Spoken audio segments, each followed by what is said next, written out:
Hello, friend, and welcome to another episode of Artworks for Teachers. I'm your host, Susan Riley. And if you've ever wondered how creativity and the structure of technology can work together, I think you're really going to enjoy today's podcast guest. I am joined by Jeff Bradbury, who is the host of TeacherCast. It has been around for 14 years, has over 2,000 episodes, and it's really all about connecting teachers, technology, and all the things together. And he is on the show today to talk about the systems that we need to have in place in order to use technology responsibly. But while that might sound a little less creative than you would think, don't be fooled. Jeff's background is as an orchestra conductor, and he brings his love of music and his understanding of how to conduct an orchestra to almost everything he does. So without further ado, here's Jeff. Hi, Jeff. Thank you so much for being on the show today. It is great to be here. Wonderful. So I like to always dig in with looking at the story of our guests and what your background is, because I feel like the transformation is really what creativity is all about. And so I know that you have a really interesting story that you have a background in music ed and you're now in ed tech. And so I'm really curious how you went from, orchestra podium to the ed tech world. Well, first of all, thank you for having me on the show. I've been in education for the last 20 plus years or so. And like you mentioned, I started off as an orchestra teacher and did that for about 15 years or so, and was conducting in orchestras in Pennsylvania and New Jersey. And I had an opera company that I was running up in Brooklyn. And, it's hard to do all of those things and right. So it was right around 2009, 2010, I kind of learned about the world of podcasting. It was also at around the same time that my school district had said, why don't you start teaching some PD classes to my teachers? And I didn't know about the topics they were asking, so I figured, hey, how do you learn more? You start a podcast and you start to bring people on and you actually get a chance to ask the experts. So my podcasting career kind of started in 2010. And then that got me into the world of Google and the world of Microsoft and the world of edtech, and started meeting all these great people. Next thing I know, I was an instructional coach and an instructional coach for about 15 years. And that's taken me from supporting multiple school districts. That's taken me into being a district administrator. I'm now teaching digital learning skills for middle school students. And there's been an amazing world in between all of that stuff. But to be honest, there's not a lot of differences between conducting an orchestra and running a podcast. It's audience and questions and feedback, and I've absolutely been loving it. Awesome. So you have several kinds of different podcasts, right? Or is it all one? Because I clarify. Yeah, it's a funny way of asking that. I say that I do the same podcast, but I put them into two different categories, right? So over the years, I've had shows about instructional coaching and shows about ed tech. And now I've got a show called The Jeff Bradbury Show, which is about, business and entrepreneurship and things like that. For me, it's the same show because I do them the same way, but I just kind of put them in two different buckets with a different out. Because, maybe you like to talk about coaching or maybe you like to talk about podcasts. So, there's a few different places that you can find me on Spotify, and, I've got a number of different shows depending on the topic that you're interested in. Yeah. And you're a man after my own heart, because seriously, our paths, I swear they had to have crossed at some point, because I was teaching music right the same time that you were. Jersey, Pennsylvania, Maryland, like somewhere, some music conference, I'm sure that we've run into each other. And again, our organization started at the same time, 2009, 2010. So it's really interesting how that particular period of time, and you are not my first guest who has evolved and had that kind of experience at that same time. There was some magic in the air between 2008 and 2010 where educators were really starting to hop into this world of podcasting and blogging and all of the things that we can share. TeacherCast, I think, started as a passion project for you, right? So, I never thought it was going to be a business. I never, again, it was just, let's try this thing. And It was July 11th of 2011, 2 a.m. I couldn't sleep. And I thought I was creative by putting the word teacher and podcast together, because I'm sitting here looking at my iPod, realizing that you put internet and all those different things. Yeah. Next month in July is gonna be 14 years, Wow. and oh boy, it's taken Congrats. me around, it's taken me a lot of stuff. It's created a life for me and has definitely supported my family. Wonderful. And here's the thing, friends who are listening that are like, you're not sure of your next step, whether it's to stay in the classroom or to maybe start something on the side. Jeff is proof of what you can do with both, and that things can evolve and you don't have to be one thing. And I think that's fantastic. So you have over 2,000 podcast episodes under your belt at this point, right?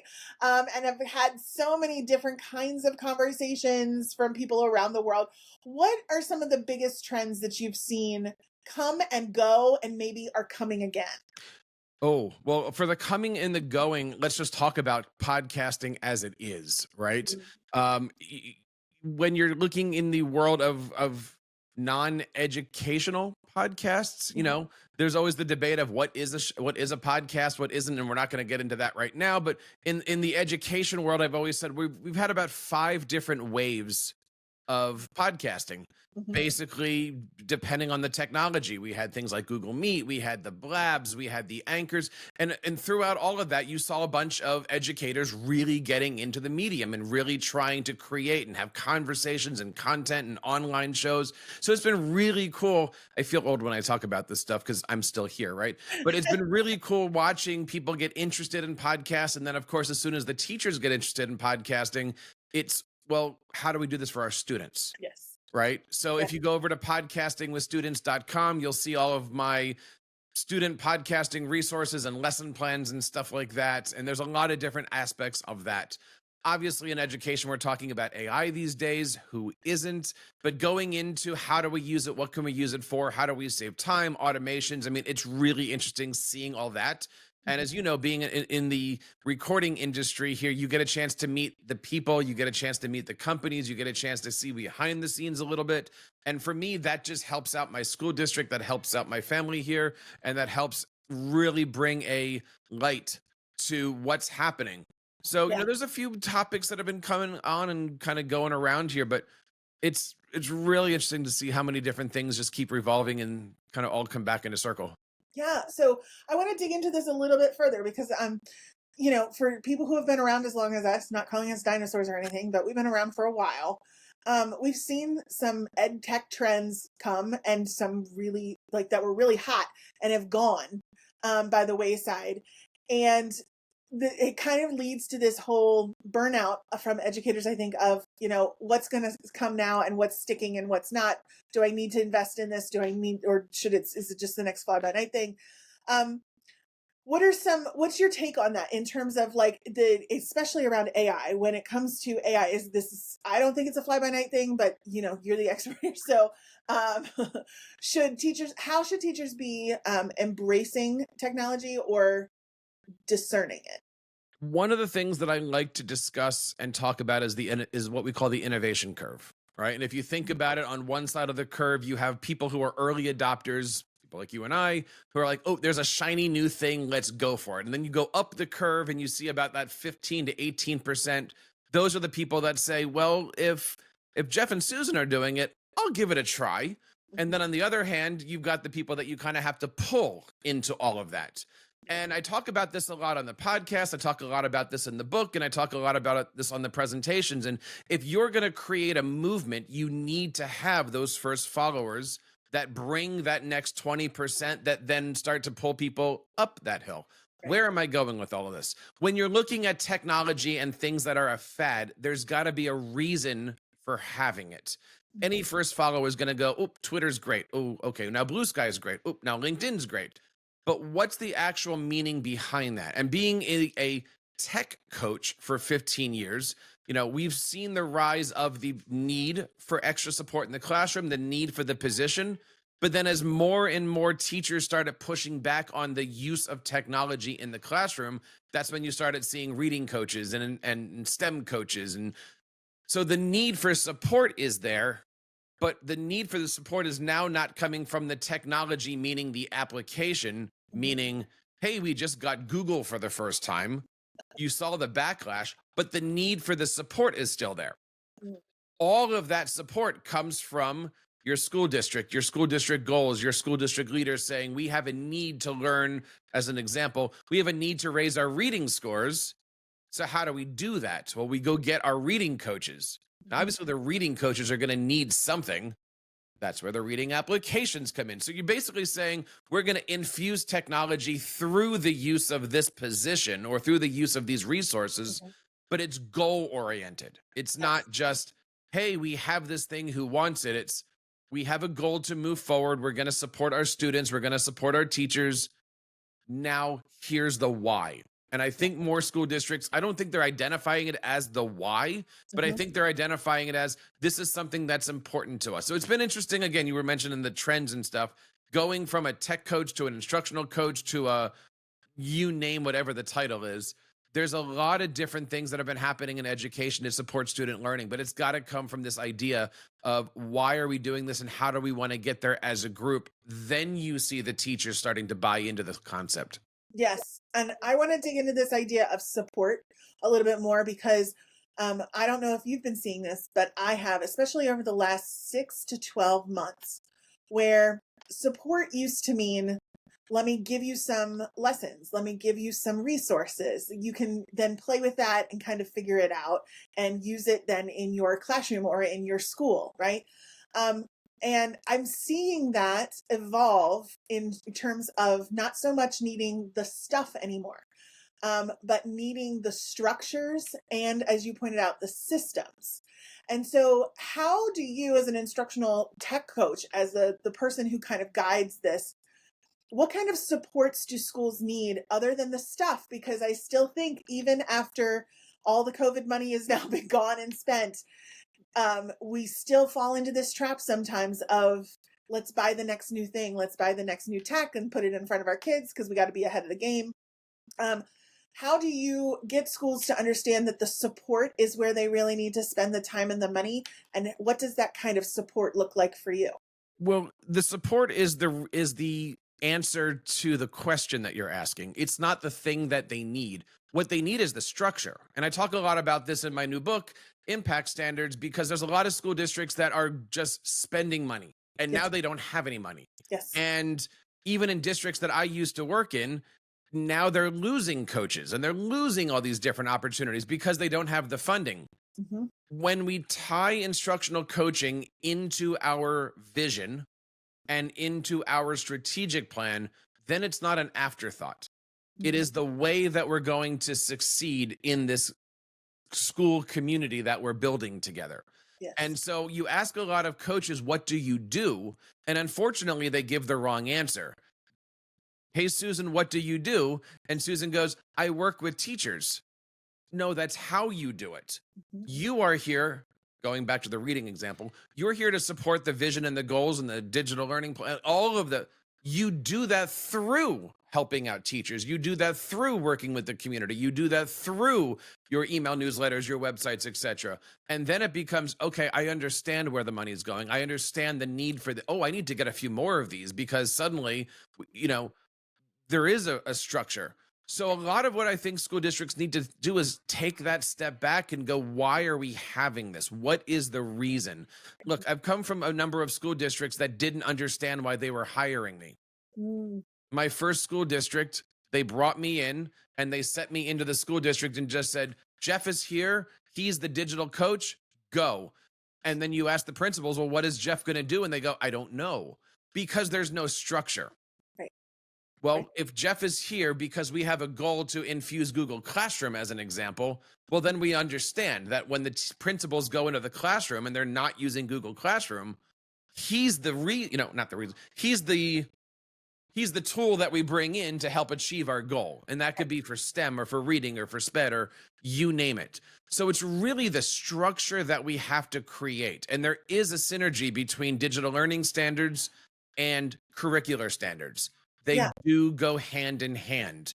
Absolutely. So, like, let's talk about that and how that leads into your book, because I know you have a new book out. Tell us more about what that is and how that connection works. Well, the book is called Impact Standards, Designing District Systems. that power K-12 learning. And it took a long time to come up with that subtitle of designing district systems. The book really picks up where your strategic plan stops. You're going to create with your district a strategic plan that says in 3 years, we're going to, in 4 years, and 5, and here's all the benchmarks.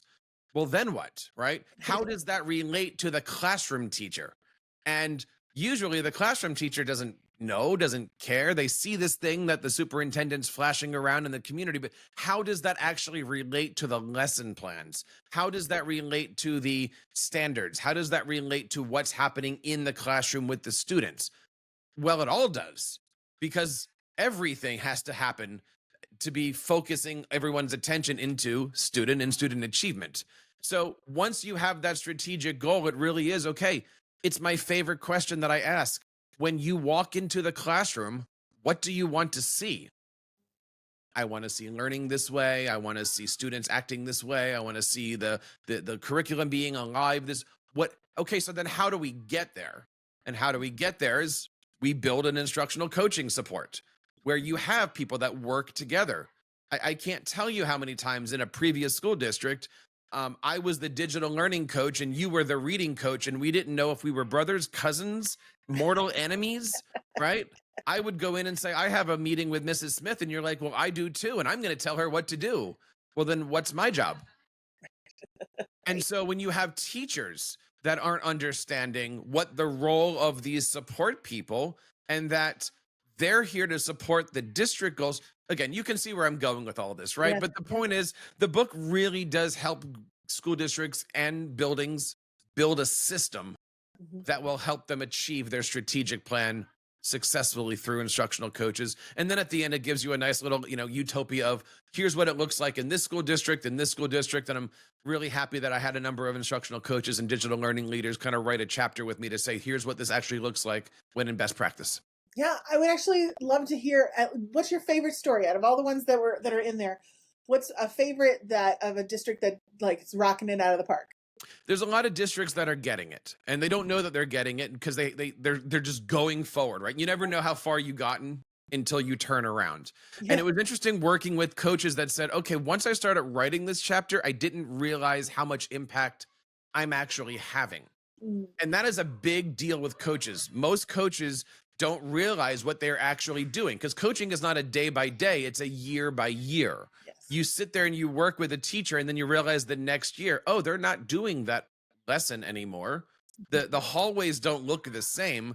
And that has nothing to do with technology. That just means the behavior patterns have changed. The lessons have changed a little. They're now asking secondary questions as opposed to, I need an app that does a form. It's how can this form support my teaching of westward expansion? That only happens over time.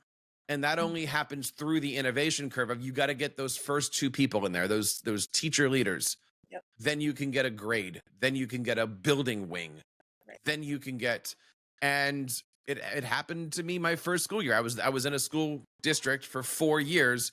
Didn't realize the impact I was having because you're in that day to day. The year that I left was COVID, and I had a number of teachers come up and go, I know you're not here, but you need to know you're here because we don't have these questions, because we are set up, we are ready to go. And that was difficult when you're talking to district leaders and they're like, but we don't see any results. And I'm like, that's right. You're not seeing the results because they've been happening. You don't see the beach erode. Right. Absolutely. This is all fascinating, and it's pinging a lot of questions in my mind that I want to dig into, and I'm kind of trying to figure out which ones I want to ask first. I guess I kind of want to start with, in terms of, let's back all the way up to an instructional coach, because I know I'm going to have audience members who have never either heard of an instructional coach, or they've heard of them, but they don't exactly know what they do in their buildings because they haven't actually met with their instructional because the coaches don't know what they do, right? and the joke that I say is if you have 20 instructional coaches in a room, you have about 35 different job titles. Are you an instructional coach? Are you a tech coach? Are you a STEM coach? Are you a TOSA, which is teacher on special assignment? Yep. Are you and they all have their acronyms. One of the most important things that we can do to these people is clearly define them. Because if not, you're dumping, it's like Fortnite. You're on the middle of the island and nobody knows what to do with you. Yes. You're going into classrooms saying, hey, Susan, I'm here too. And they're like, thanks. So one of the most important things to do, and if you are listening to this and you're a first-year coach or a fifth-year coach or a first-year administrator, how are you setting these people up, these vital people? I call it the fulcrum because they're in the middle of the administration world, central office, and the teacher world, where you're not really one, but you're not really the other, but you're here. And I've experienced this. I've worked with so many coaches who, the beginning of the year, the principal gets up and says, Susan is our instructional coach. And that's it. Great. As opposed to, hey, this year we're focusing on reading. And every single time I come into the classroom, I want to see that reading happen. And I want to see class discourse. And I want to see. By the way, Susan is our coach and her job is to help you get there. So in one complete introduction, the principal has set the example, said when he's going to be looking for all of this, and given you the tools to do it. If not, Susan's our coach. Right. What is a coach? And I even tried this one day with my chiropractor. I said, how would you like it if I brought in a chiropractic coach for you? And he goes, I wouldn't want that at all. I've been doing this for 30 years. I said, oh, okay. Do you have any other chiropractic friends? He goes, yeah. I go, don't you guys ever share secrets on how to be a better chiropractor? All the time. And I just kind of dropped the mic on that one. Like, that's the point. Right. Nobody wants to be, no 30, 40, 50-year-old wants to be coached. Yes. But they all can agree that they can do something a little bit better. Yeah. 100%. And I think that's super important for people who are listening. Like, if you have been resistant to instructional coaching, or even if you're dealing with people who have resistance, that's a wonderful way to reframe that and to understand that it's really more of a mastermind. You're really kind of pulling these ideas together collaboratively without necessarily the hierarchical structure, which brings me to my next question. In terms of when you talk about systems and you talk about the structures that are needed, I know several administrators personally, and I know a whole lot more in tandem that would be a little nervous to that in terms of, do you have to have checklists that you follow? Is there any room for creativity or the ability for me to flex based on my school environment? Or does it have to be a rigid way? It's because you're talking systems and people immediately think in a box, right? That it has to follow these kinds of steps. This is where the orchestra background comes out. When you're on the podium, you have a string section. There's 10 violins, 10 violas, 10 cellos, 10 basses, right? You can tell that every one of those sections has a section leader, and everybody rank and file is going to make sure that that bow is going in the right spot. I can say to all the first violins, this is what I want. Sometimes I can even grab the violin and play it for you and go, this is how we're going to play this. Here's the bowing. Here's how this works. Great. Then you have your winds and your brasses. There's one per part. I'm never going to pick up that clarinet and blow into it. But I am going to say, here's how I'd like to hear that phrase. Here's how your part connects to the bassoon. Here's how this strings do this. And here we do that. Well, in education, we call that vertical alignment, right? Mm-hmm. I'm never going to run to the back of the orchestra and grab a bass drum mallet and show off in front of an entire 100-piece orchestra. And in instructional coaching, you have to keep it the same way. I've been in districts where I was responsible for 5 buildings. I've been in districts where I was responsible for 25 buildings. I've been a district administrator where I was responsible for putting the entire platform together. I can walk into an elementary school, have a meeting with the 4th grade teachers and go, what would you like to do? You show me the curriculum, but let's come up with a way that Kahoot can help out. But at the same time, I'm never going to walk into a middle school or a high school and talk to the AP biology teacher and go, here's how you're going to teach this. I might say, here's how we would like to see this. We want to see it with student discourse. We want to see it more with can you do this with an audio and a video component? Can we do this with a writing component? I can show you how I want the phrase to be played and how I want it to sound, but I'm not going to tell you what the fingerings are. Right. And so I look at an entire school district as my orchestra. Mm-hmm. And so that's, one of your first questions was how do you make the transition? I never did, this is the same exact thing for me. Yeah. Oh, that's so good. And as a musician myself, I can see it very clearly. And I love the way that you approach the coaching aspect, in that you're asking questions, you're honoring what people are already doing, and just bringing in something to enhance or deepen the skill sets that they already have. Which I think is missing in so many approaches, especially when we're introducing new content or new ideas. Um, I cannot believe we're already at this point, though, where I'm going to need to start wrapping up. But before I do, I really want to just dive a little bit into one last piece, which is that you've had so many different experiences. You've been in podcasting and coaching and professional development and schools. And what would you say to somebody who is maybe interested in, evolving their influence beyond the classroom, but are unsure of how to do so, might be a little nervous? What advice would you give them? Don't look back. On this has been a crazy last 14 years. This has been a crazy 25 years. Never did I think I would ever leave the music podium. This is coming from a guy who walked into his school district one day and said, I have a crazy idea. Let's go perform on the main stage at Carnegie Hall. And we did, right? Had a crazy idea for, I wonder what we can do with this microphone. And I'll never forget this one, but the 100th subscriber to me on Twitter happened to be the Secretary of Education from the state of Iowa at the time. You never know. You never know that if you write an email to somebody, they might actually call your bluff and say, let's do this together. Standing in front of the CEO of Microsoft twice on Microsoft's watch, because they brought me out, because I was the podcaster on contract at record for Microsoft for a couple years. That would have never have happened. And I can go into the story of me sitting at the New Jersey Teachers Convention in 2013, and I had about 100 people in front of me. I had my booth with me. I'm doing broadcasting. I'm doing a whole bunch of stuff. And my wife calls and says, yeah, I'm in the hotel across the hall. It's time to have kids. And all of these stories just came. So I can tell you that the podcast and the microphone has done a lot. And my newest adventure is I'm now going to be working as a VP for comms and marketing at an AI startup. Just keep adding these things in, and you go, but it's all orchestra conducting. How do you know what to do?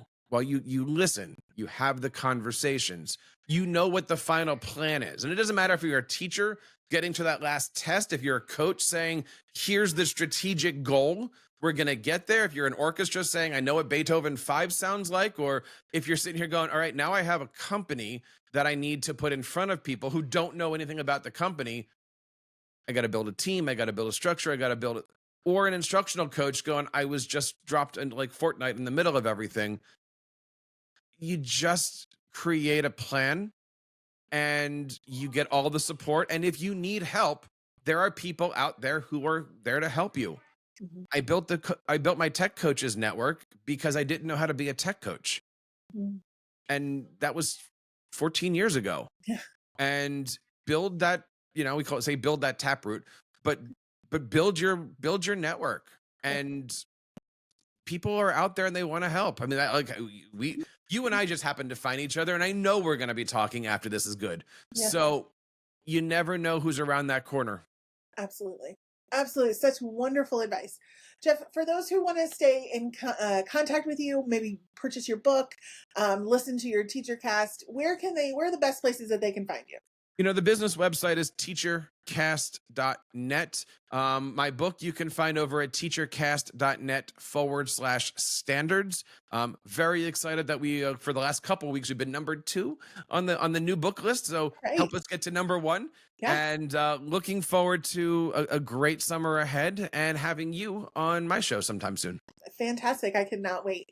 Thank you so much for joining us today, Jeff. This was a true pleasure. Thank you so much.